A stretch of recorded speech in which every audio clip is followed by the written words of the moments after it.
नमस्कार, 5 की बात में आपका स्वागत है। मैं हूं अखिलेश शर्मा। पाकिस्तान के विदेश मंत्री बिलावल भुट्टो जरदारी मई के पहले सप्ताह में भारत की यात्रा करेंगे। पाकिस्तान के विदेश मंत्रालय ने इसकी पुष्टि करते हुए कहा कि वे 4 और 5 मई को गोवा में होने जा रही शंघाई सहयोग संगठन यानी एससीओ की विदेश मंत्रियों की बैठक में पाकिस्तानी प्रतिनिधिमंडल का प्रतिनिधित्व करेंगे। आपको बता दें कि 2014 के बाद से यह पहली बार है जब पाकिस्तान का कोई नेता भारत की यात्रा करेगा। उस समय प्रधानमंत्री नरेंद्र मोदी के शपथ ग्रहण समारोह में हिस्सा लेने के लिए तत्कालीन प्रधानमंत्री नवाज शरीफ भारत आए थे। भारत इस समय एससीओ का अध्यक्ष है। सभी सदस्य देशों के विदेश मंत्रियों को भारत की ओर से जनवरी में निमंत्रण भेजा गया था। एससीओ में भारत के अलावा रूस, चीन और पाकिस्तान समेत 8 सदस्य देश हैं। अफगानिस्तान, बेलारूस, ईरान और मंगोलिया को पर्यवेक्षक देशों का दर्जा दिया गया है, जबकि Armenia, Azerbaijan, Cambodia, Nepal, Sri Lanka और टर्की डायलॉग पार्टनर हैं। वहीं भारत के विदेश मंत्रालय के प्रवक्ता अरिंदम बागची ने कहा कि एससीओ बैठक के लिए सभी सदस्य देशों को निमंत्रण भेजा गया है। हम किसी एक विशेष देश के हिस्सा लेने पर फोकस नहीं करेंगे। उन्होंने ये भी कहा कि विदेश मंत्री सभी मेहमान विदेश मंत्रियों के साथ द्विपक्षीय बैठक करते हैं, लेकिन अभी इसकी पुष्टि करना जल्दबाजी होगी जब तक कि यह बैठक तय न हो जाए। एससीओ प्रेसिडेंसी के तहत हमने सारे एससीओ मेंबर स्टेट्स को इनविटेशन दिया था, न्योता दिया था उसके आने के लिए। और गोवा में ये मीटिंग है, एससीओ फॉरेन मिनिस्टर्स मीटिंग 4 से 5 मई, और हम अपेक्षा करते हैं कि ये मीटिंग बहुत सक्सेसफुल रहेगी। पर किसी एक देश की भागीदारी पर ध्यान देना इतना उचित नहीं होगा। तो भारत पाकिस्तान के रिश्तों में खटास लगातार बनी हुई है। हम सब जानते हैं कि 2019 के पुलवामा हमले के बाद से ये रिश्ते और ज्यादा बिगड़े हैं। भारत ने बालाकोट में आतंकवादी ठिकानों पर सर्जिकल स्ट्राइक की थी।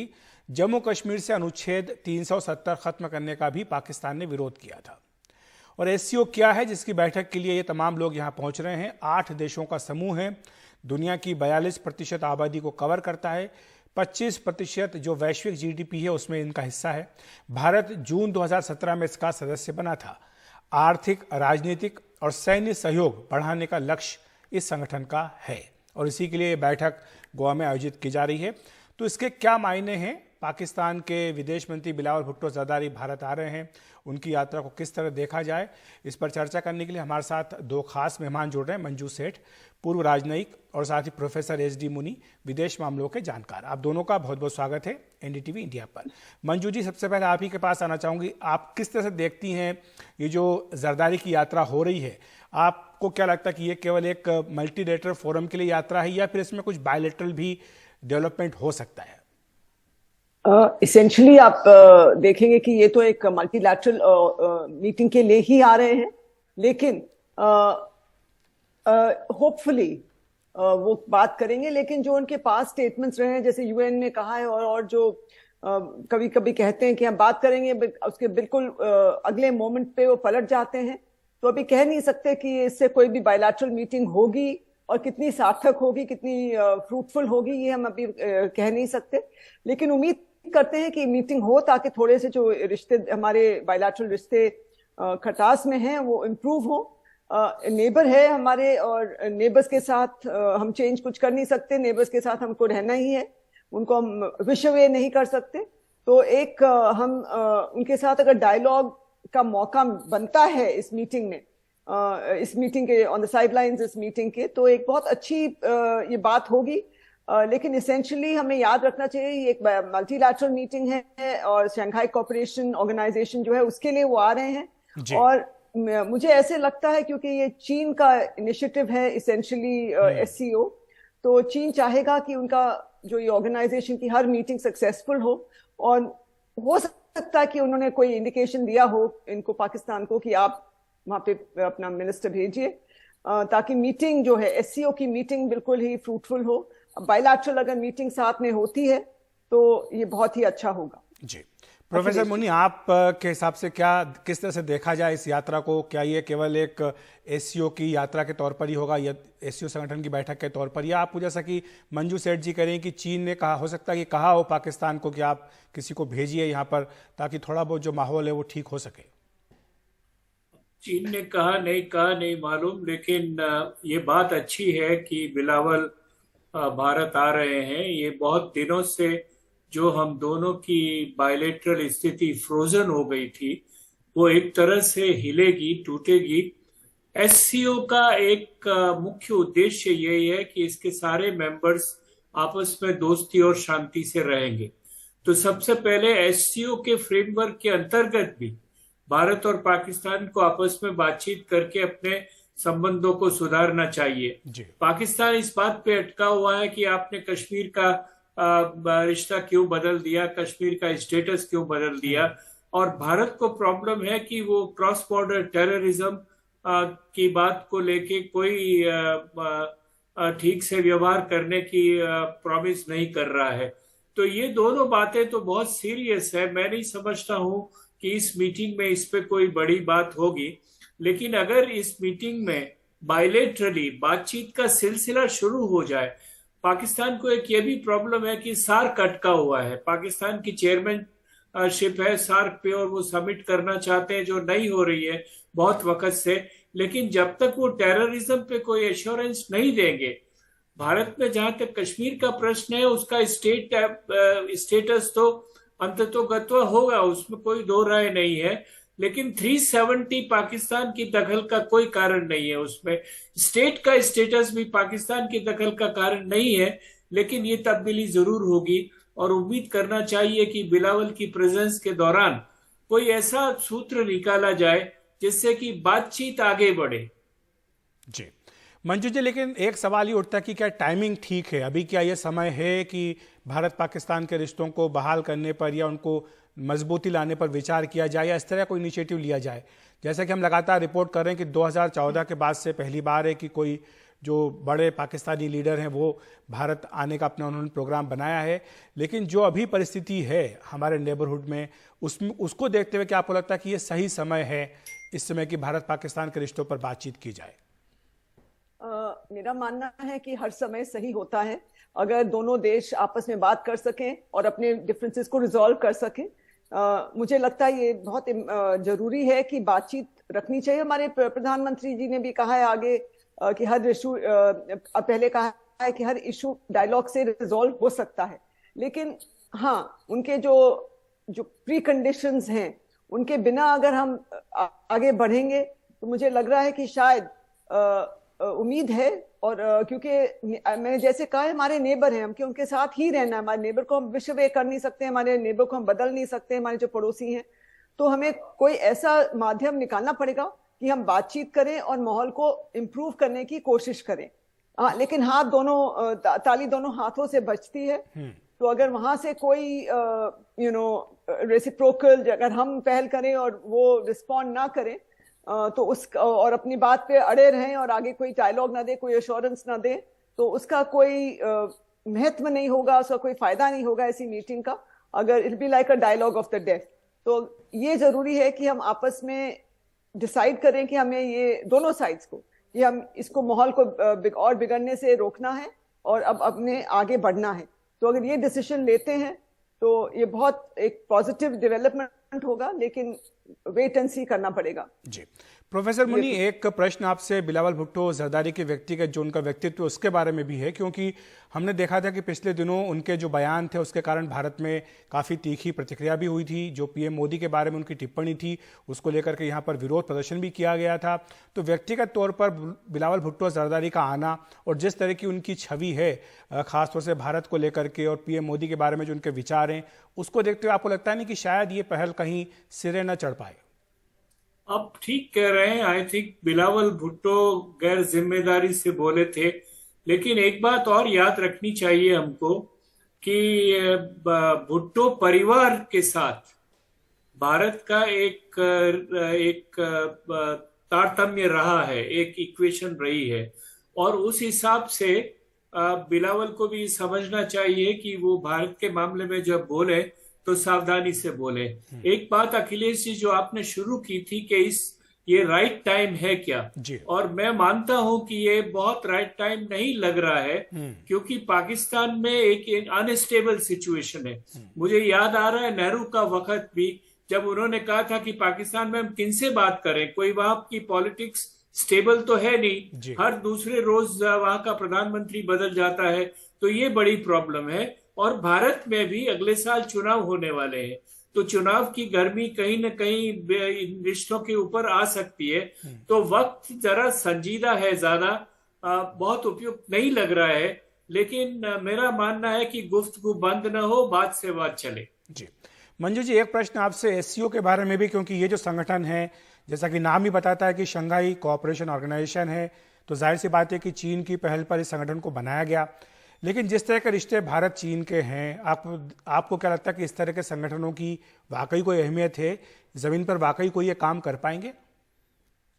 क्योंकि आई थिंक इसमें जो और 4 देश हैं और अब ईरान जुड़ने वाला है और रूस भी है इसका मेंबर, और जो 4 सेंट्रल एशियन कंट्रीज हैं, तो उनके साथ हमारे रिश्ते और ताल्लुक बहुत अच्छे हैं, ताल्लुकात। तो मुझे लगता है कि कोई नॉन कंटेंशियस इश्यूज को लेकर अगर बातचीत इस फोरम में हो तो डेफिनेटली इसमें आगे प्रोग्रेस हो सकता है।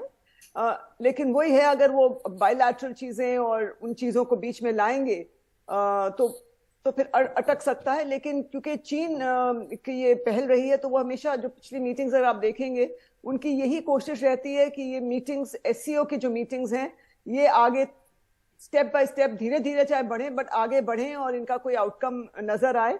और भारत भी यही चाहता है कि ये जो मल्टीलैटरल मीटिंग्स है और एससीओ है, हमारा जो और देशों के साथ अच्छे ताल्लुकात हैं उनके ऊपर हम कैपिटलाइज करें, और सारे जो इसका जो आउटकम डॉक्यूमेंट बनेगा या जो आउटकम डिसीजंस लेंगे, ये हम लोग उसको बायलैटरल इश्यूज को बीच में नहीं आने देंगे। मेरी उम्मीद ये है, और अगर ऐसा होता है तो ये एससीओ जो है ये आगे प्रोग्रेस कर सकता है। लेकिन अगर हम बात बीच में लाएं और चीन भी लाए बीच में अपने बायलैटरल इश्यूज, पाकिस्तान भी, तो ये फिर वहीं का वहीं गोल गोल घूमेगा और ज्यादा कुछ प्रोग्रेस नहीं होगा। जी बिल्कुल, यही सवाल मुनी सर आपसे भी था कि आपको लगता है कि इस तरह के संगठन जो हैं, क्या ये वैश्विक जो हालात है उनमें अपना दबदबा कायम करने के लिए बनाए जाते हैं, और क्या भारत के लिए ज़रूरी है कि इस तरह के संगठनों का हिस्सा बना रहे? और साथ ही जो सहयोग बढ़ाने की बात हो रही, कह रहे हैं कि आर्थिक, राजनीतिक और सैन्य सहयोग आपस में बढ़ाया जाए, लेकिन पाकिस्तान और चीन के साथ आप क्या सैन्य सहयोग बढ़ाएंगे, जबकि दोनों ही जगह आप देख रहे हैं कि उनके साथ टकराव हो रहा है? देखिए, जहां तक एससीओ का प्रश्न है, चीन ये मानता है कि ये उसका संगठन है, लेकिन हकीकत ये नहीं है। हकीकत ये है कि उसमें रूस का भी बहुत बड़ा योगदान है, और भारत की जो इसमें एंट्री हुई है उसमें रूस ने बहुत कंट्रीब्यूट किया था। रूस वहां संतुलन बनाए रखना चाहता है। रूस और जो दूसरे देश हैं एससीओ के, वो नहीं चाहते हैं कि ये एक चीन का आधिपत्य बन जाए। तो इसीलिए मैं नहीं मानता हूं कि चीन चाहे कुछ भी कहे, इसको हमें चीनी संगठन के बारे में हमें देखना चाहिए, और हमें इस संगठन का फायदा उठाना चाहिए, क्योंकि सेंट्रल एशिया के कंट्रीज के साथ में हमारा इससे सीधा संपर्क भी होता है। दूसरी बात ये कहूँ, आजकल चीन जगह जगह ये बात कर रहा है कि हम सुलह सफाई कराएंगे, लोगों में दोस्ती कराएंगे, जहां भी हो उठ के बोलता है कि मैं इनसे फ्रेंडशिप कराऊंगा। अगर चीन वाकई चाहता है कि भारत पाकिस्तान के संबंध सुधरे, तो चीन को पाकिस्तान को कहना चाहिए कि अपनी टेररिज्म को रोके। इस तरह से जो मदद कर रहा है वो पाकिस्तान की, चाहे न्यूक्लियर एरिया हो, चाहे आर्म्स का मामला हो, चाहे बॉर्डर डिस्प्यूट का मामला हो, उससे काम नहीं चलेगा, उससे कोई शांति का संदेश नहीं आता है। तो अगर चीन वाकई ईमानदार है अपनी इस बात में कि वो दोस्ती कराना चाहता है, तो उसका अपना रवैया और पैतरा बदलना पड़ेगा। लेकिन मंजू जी, जो आज पाकिस्तान की हालत है उसमें तो चीन का एक इशारा ही पाकिस्तान के लिए काफी माना जाता है कि जो भी चीन कहेगा, जाहिर सी बात है कि पाकिस्तान को वो करना होगा। लेकिन क्या आपको लगता है कि वाकई चीन चाहेगा कि पाकिस्तान और भारत के रिश्ते सुधरे? चीन चाहेगा कि रिश्ते थोड़े इम्प्रूव हो, क्योंकि उनको लगता है कि उनका इससे अस्तित्व बढ़ेगा। अगर उन्होंने मीडिएट किया बीच में, तो उस पॉइंट ऑफ व्यू से वो चाहेंगे कि कुछ करें, और वो चाहते हैं कि हम क्विड प्रो को कुछ लें इंडिया से। तो अगर मुझे ऐसे लगता है उनकी ऐसी मंशा है कि हम इंडिया के ऊपर, और पाकिस्तान को जैसे आपने कहा वो तो ऑलरेडी ब्रदरहुड है, क्या ब्रदर्स हैं, क्या जो भी कहना चाहते हैं, लेकिन उनके साथ तो ऑलरेडी डिफरेंट रिश्ता है। लेकिन इंडिया के साथ उनका एक कोलैबोरेशन और कॉन्फ्रंटेशन का जो रिश्ता है, और जो वो कहते हैं हम सीनियर पार्टनर हैं, हम आपसे बहुत ही आगे हैं, तो इंडिया को अगर वो इंडिया और मुझे लगता है इंडिया और पाकिस्तान के बीच में अगर वो कोई मीडिएशन करते हैं और कोई अच्छी आगे प्रोग्रेस होती है, तो वो इंडिया से जरूर कुछ क्विड प्रो को करेंगे, जो मुझे लगता है, क्योंकि ये उनका मेथड ऐसा है काम करने का कि वो कुछ अपने लिए और अपने फायदे के लिए जब तक उनका कुछ ना हो किसी चीज में, वो कम ही एक्शन लेते हैं, जो मेरे समझ में आता है। जी अखिलेश जी जी प्रोफेसर मुनि, एक बात और जो भी आ रही है कि विदेशी मोर्चे पे लग रहा है कि ये पूरा साल भारत पे बहुत ज़्यादा सक्रियता का साल है, G20 की तमाम बैठकें हो रही है। अभी हमने देखा भी था कि जब रूस के विदेश मंत्री और बाकी जो अमेरिका और यूरोप के विदेश मंत्री आए थे, तो उसमें तालमेल नहीं बन पाया, साझा बयान को लेकर दिक्कत थी, क्योंकि जो यूक्रेन रूस में युद्ध चल रहा है उसको लेकर के। ऐसे मौके पे जबकि रूस और चीन के विदेश मंत्री यहाँ गोवा में आएंगे मई के पहले सप्ताह में, और G20 की बैठकें भी लगातार चल रही होंगी, क्या भारत के लिए एक अवसर होगा इन शक्तियों के बीच में संतुलन साधने का? देखिए, चीन जब भी अमेरिका के भी बहुत नजदीक हुआ है तो भारत को तकलीफ हुई है उससे, और अगर चीन अननेसेसरीली एक्सेसिवली रूस के नजदीक होगा तो भी भारत को तकलीफ होगी, इसमें कोई दो राय नहीं है। लेकिन मैं नहीं मानता हूं कि बयानात चाहे कैसे भी आए, रूस पूरी तरह से अपने आप को चीन की गोद में बिठाएगा। रूस को जरूरत है, रूस अभी यूरोप में जिस ढंग से उलझा हुआ है और यूक्रेन के मामले को लेकर जिस ढंग के उसके ऊपर दबाव है सारे विश्व का, उसमें उसको मदद की आवश्यकता है, और वो हमेशा चाहेगा कि जितने देश उसको मदद करें, सपोर्ट एक्सटेंड करें, वो अच्छा होगा। इसलिए और रूस को आर्थिक दृष्टिकोण से भी कहीं न कहीं चीन की जरूरत है, लेकिन चीन को भी रूस की उतनी जरूरत है। काफी सारी टेक्नोलॉजी रूस ने चीन को दी है, और चीन भी बिल्कुल अलग थलग पड़ जाएगा अगर रूस का उसके साथ समर्थन नहीं होगा। तो जो छोटे छोटे मुल्क हैं उनको चीन से आर्थिक दृष्टिकोण से जुड़े हुए हैं, लेकिन सामरिक दृष्टिकोण से उनको बहुत डर है, अंदर से अंदर बहुत कंसर्न है। तो इसको लेकर हमारी कोशिश ये होनी चाहिए कि संतुलन बना रहे, और मैं समझता हूं कि रूस भी यही चाहेगा, यहां तक कि चीन भी। अगर चीन बहुत नजदीक रूस के हो गया तो यूरोप में उसकी साख खत्म हो जाएगी बिल्कुल, और जो यूरोप के साथ वो काम करना चाहता है वो नहीं कर पाएगा। तो कुल मिलाकर मेरा ये मानना है कि बयानात को छोड़ दीजिए, संतुलन बना रहेगा, और हमें प्रयास यही रखना चाहिए कि संतुलन बना रहे। बिल्कुल, हमें यही प्रयास करना चाहिए कि संतुलन बना रहे। बहुत बहुत शुक्रिया आपका प्रोफेसर मुनि और मंजू सेठ जी हमारे साथ जुड़ने के लिए, विस्तार से समझाने के लिए कि इस दौरे का और इस बैठक का क्या महत्व है। 5 की बात में फिलहाल वक्त एक ब्रेक का, ब्रेक के बाद बताएंगे कर्नाटक में अतीक अहमद का मुद्दा गरमाया।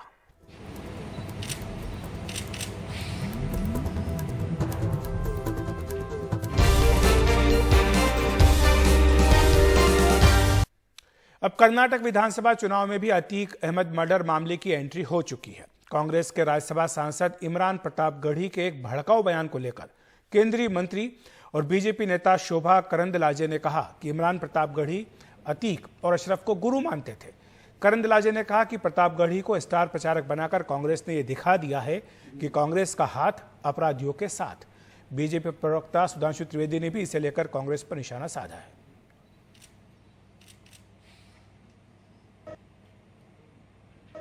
गैंगस्टर आतिक अहमद, अशरफ अहमद का वो गुरु मानते थे, भाई बोलते थे। ऐसा इमरान प्रताप गढ़िया कांग्रेस पार्टी से महाराष्ट्र का राज्यसभा का एमपी बनके राज्यसभा में आए, कर्नाटक आए थे। कर्नाटक में हिंदू विरोधी भाषण किया। उन्होंने बताया मुसलमान ऐसा लोग है, वो सर झुकाने वाले लोग नहीं है, सिर काटने वाले हैं। ऐसा भाषण इमरान प्रताप गढ़िया कर्नाटक में किया था। Honourable member of parliament Rajya Sabha mister Imran Pratap Garhi, you know what is his fame? His fame is that he has made poetry in praise of established mafia dons of UP regarding Atiq Ahmed. You know what was his word?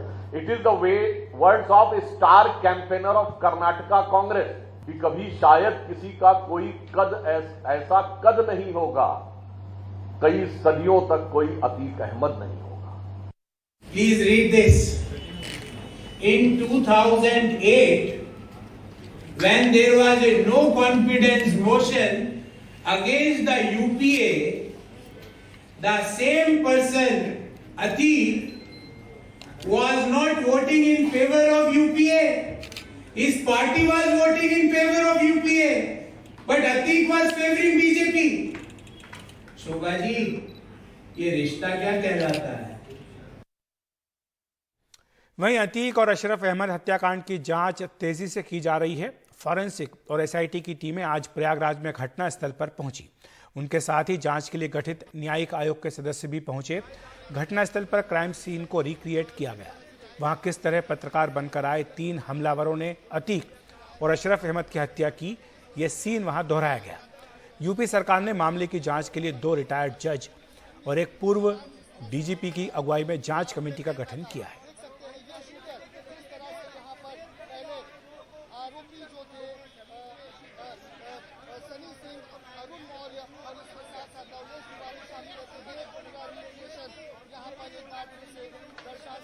इस बीच अतीक अहमद हत्याकांड की जांच कर रही SIT ने बांदा से 3 लोगों को हिरासत में लिया है।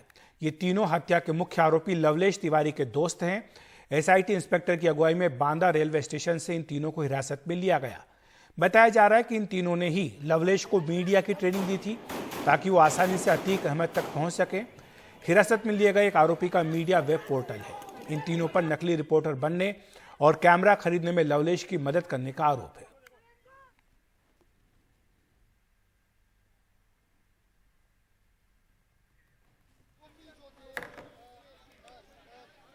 जम्मू कश्मीर के पुंछ में सेना के ट्रक में आज आग लग गई। आग में झुलसकर 4 जवानों की जान चली गई। बताया जा रहा है कि जम्मू पुंछ हाईवे पर बिजली गिरने से यह हादसा हुआ। बिजली गिरने के बाद इस ट्रक में आग लग गई और जवानों को ट्रक से निकलने का मौका नहीं मिल पाया।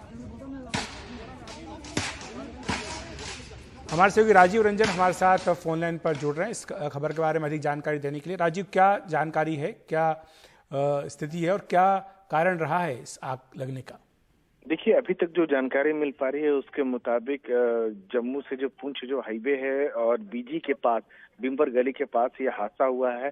और संभवतः जो सेना के सूत्र बता रहे हैं कि सेना के वाहन में अचानक बिजली गिर गई जिस वजह से आग लग गया और आग इतनी तेजी से फैला जिससे जवान जो है बाहर नहीं जा सके, निकल सके।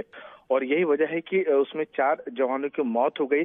और बड़ी बात आपको बताएं कि ये जो जगह है ये पाकिस्तान बॉर्डर से बिल्कुल सटा हुआ है, काफी सेंसिटिव है।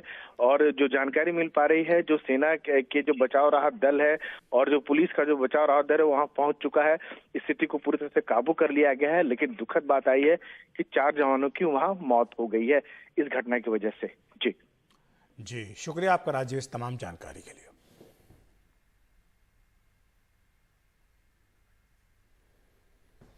गर्मी का मौसम अभी शुरू ही हुआ है कि देश के अलग अलग हिस्सों में बिजली की मांग बहुत ज्यादा बढ़ गई है। नेशनल लोड डिस्पैच सेंटर की एक रिपोर्ट के अनुसार मंगलवार 18 अप्रैल को यह करीब 216 गीगावाट पहुंच गई। पिछले 5 दिनों को अगर देखें तो 15 अप्रैल को 202.6 गीगावाट बिजली की मांग रही। 16 अप्रैल को ये 194 गीगावाट रही। 17 अप्रैल को 210।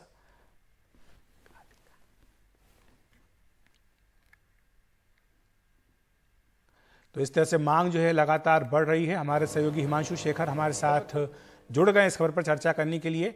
तो हिमांशु, गर्मी के साथ साथ मांग हर साल बढ़ती है, सरकार को इस बात का अंदाजा रहा होगा, किस तरह के इंतजाम किए जा रहे हैं? देखिए, ये महत्वपूर्ण बात है कि मंगलवार को जो देश में जो पावर की डिमांड थी, मैक्सिमम जो इसको बोलते हैं पीक डिमांड पावर की, वो 215.8 गीगावाट तक पहुंच गई, जो कि रिकॉर्ड के बिल्कुल करीब है। इंडिया में इससे पहले पिछले साल अप्रैल में 216 गीगावाट पावर की डिमांड हुई थी। तो लगभग रिकॉर्ड डिमांड हुई है और जो गर्मी जिस तरह से देश में बढ़ रही है उससे पावर की जो खपत है वो भी बढ़ती जा रही है, डिमांड बढ़ती जा रही है। और आज मैंने जो अधिकारियों से बात किया है पावर कंपनियों के, उन्होंने ये कहा है कि हमें इस बात का अंदाजा था और इसलिए मंगलवार को जब डिमांड जो है वो 216 गीगावाट तक पहुंच गया, जो अब तक के रिकॉर्ड के बिल्कुल करीब है, लेकिन उस दिन भी कोई शॉर्टेज नहीं हुई और जितनी पावर की जरूरत थी उतने पावर की सप्लाई की गई। दूसरी महत्वपूर्ण बात यह है कि अभी थोड़ी देर पहले मौसम विभाग का एक पूर्वानुमान जारी किया गया है जिसमें यह कहा गया है कि दिल्ली एनसीआर के साथ साथ हरियाणा के कुछ इलाकों में बारिश हो सकती है और इससे निश्चित तौर पर तापमान में कुछ गिरावट होगी। हालांकि मौसम विभाग ने यह भी कहा है कि पूर्वी भारत के जो राज्य हैं वहां पर 2 दिन और लू का संकट बना रहेगा, यानी गर्मी जो है वो तेज बनी रहेगी, तापमान औसत से ज्यादा रहेगा और पूर्वी भारत के जो राज्य हैं पश्चिम बंगाल, बिहार, झारखंड, ओडिशा, वहां पर जो पावर की डिमांड है वो और बढ़ सकती है अगले 2 दिन में। तो एक बहुत साफ संकेत है कि सरकार को और बड़े स्तर पर तैयारी करनी होगी, क्योंकि मई महीने में जब पावर की डिमांड और बढ़ेगी, जिसका अनुमान भी है सरकार को, तो उसी अनुपात में जो पावर का प्रोडक्शन है, पावर की जो सप्लाई है, उसमें भी बढ़ोतरी करनी होगी। अखिलेश जी, शुक्रिया आपका हिमांशु इस तमाम जानकारी के लिए। गर्मी की अगर बात करें तो छत्तीसगढ़ में तापमान 43 डिग्री के पार पहुंच रहा है। राज्य के अधिकांश जिलों में हीट वेव की चेतावनी मौसम विभाग ने दी है। चिलचिलाती गर्मी के बीच रायपुर रेलवे स्टेशन पर यात्रियों की सुविधा के लिए वाटर मिस्टिंग सिस्टम लगाया गया है। इसमें क्या होता है, इसमें जब ट्रेन आती है तो इस दौरान पानी के छोटे छोटे कण, छींटे हवा में घुलकर टेम्परेचर को कम करने में मदद करते हैं, ताकि स्टेशन पर यात्रियों को लू के थपेड़ों से बचाया जा सके। वाटर मिस्टिंग सिस्टम यात्रियों को काफी पसंद भी आ रहा है।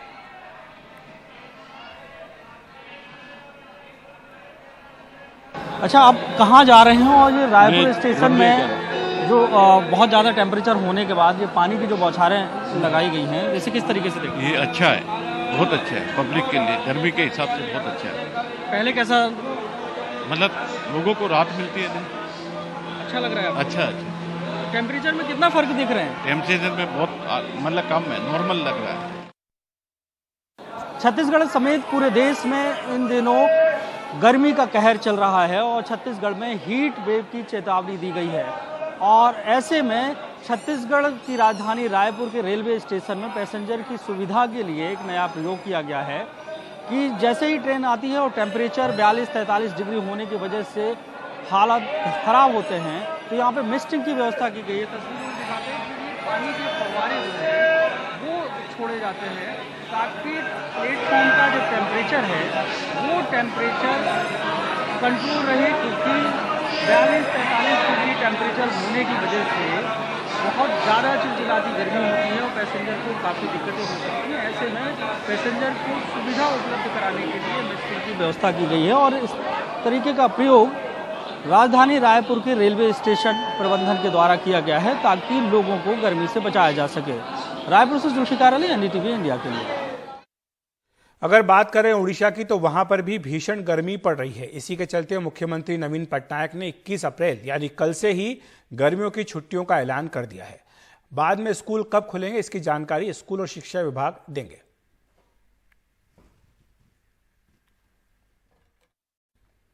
समलैंगिक विवाह को मान्यता देने की याचिका पर अयोध्या मामले की तरह ही सुप्रीम कोर्ट सुनवाई करेगा।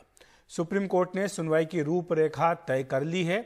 उन्होंने कहा कि हम केवल ये देखेंगे कि क्या स्पेशल मैरिज एक्ट में समान लिंग शादी की व्याख्या की जा सकती है। इस पर अधिक जानकारी दे रहे हैं हमारे सहयोगी आशीष भार्गव। समलैंगिक संबंधों में शादी की मान्यता की याचिका जो है 20 याचिकाएं, उन पर सुप्रीम कोर्ट के संविधान पीठ में तीसरे दिन भी लगातार सुनवाई जारी रही। सुप्रीम कोर्ट में बड़ी टिप्पणियां यहां पर की गई हैं। चीफ जस्टिस डीवाई चंद्रचूड़ ने कहा है कि जब अपराधीकरण के दायरे से समलैंगिकता को बाहर किया था सुप्रीम कोर्ट ने, तो ये मान्यता दे दी थी कि ये जो समलैंगिक संबंध है ये सिर्फ शारीरिक रूप के संबंध नहीं है, बल्कि भावनात्मक रूप से भी टिके रहने वाले संबंध हैं। साथ ही साथ उन्होंने ये भी कहा कि अगर स्पेशल मैरिज एक्ट में समलैंगिक शादी की मान्यता का विस्तार किया जाता है तो इसमें कुछ भी गलत नहीं है, क्योंकि 69 साल पहले कानून में जो बनाया गया था उसमें कभी ये सोचा नहीं गया था उस समय कि कभी समलैंगिक संबंधों की शादी का मुद्दा भी उठेगा। उन्होंने एक और बड़ी बात यहाँ पर सुप्रीम कोर्ट ने कही है कि स्पेशल मैरिज एक्ट में जो प्रावधान है कि पार्टी को यानी शादी करने वालों को 30 दिन का नोटिस देना पड़ेगा तमाम जानकारी के साथ, वो भी कहीं ना कहीं एक तरीके से शादी करने वालों के लिए की निजता का उल्लंघन है और उसके साथ साथ उनके लिए परेशानी वाला है, क्योंकि अगर वो किसी हाशिए वाले समुदाय या अल्पसंख्यक वर्ग से हैं तो उनके लिए ये दिक्कत वाली बात है। ऐसे में इस प्रावधान पर भी उन्होंने सवाल उठाया है। इसके अलावा सुप्रीम कोर्ट ने ये भी कहा है कि इस मामले की सुनवाई वो अयोध्या मामले की तरह करेंगे। ये भी कहा कि जल्द से जल्द वो इस सुनवाई को पूरा करना चाहते हैं। सोमवार को भी वो सुनवाई करेंगे, जरूरत पड़ी तो शुक्रवार को भी सुनवाई करेंगे। अयोध्या मामले की सुनवाई भी इसी तरीके से हुई थी। आमतौर पर संविधान पीठ सोमवार और शुक्रवार को सुनवाई नहीं करता है, लेकिन यहाँ पर चीफ जस्टिस ने कहा है कि वो इस मामले की सुनवाई अयोध्या मामले की तरह करेंगे। इसके साथ साथ एक और अहम मुद्दा यहाँ पर चीफ जस्टिस ने उठाया है ट्रोल होने का। उन्होंने कहा है कि ट्रोल जो सोशल मीडिया पर जजों को किया जा रहा है, ये चिंता की बात है। जो जवाब यहाँ पर सवाल जज पूछते हैं उसके जवाब कोर्ट में नहीं बल्कि बाहर ट्रोल के जरिए आते हैं। उन्होंने ये बात इसलिए कही क्योंकि वो कह रहे थे कि जब ये मुद्दा है कि बच्चों को गोद नहीं देना चाहिए समलिंगी शादी करने वालों के लिए, तो उन्होंने कहा कि अगर विषमलिंगी शादियों में भी ऐसा होता है कि बच्चा जो है वो डोमेस्टिक वायलेंस यानी घरेलू हिंसा को देखता है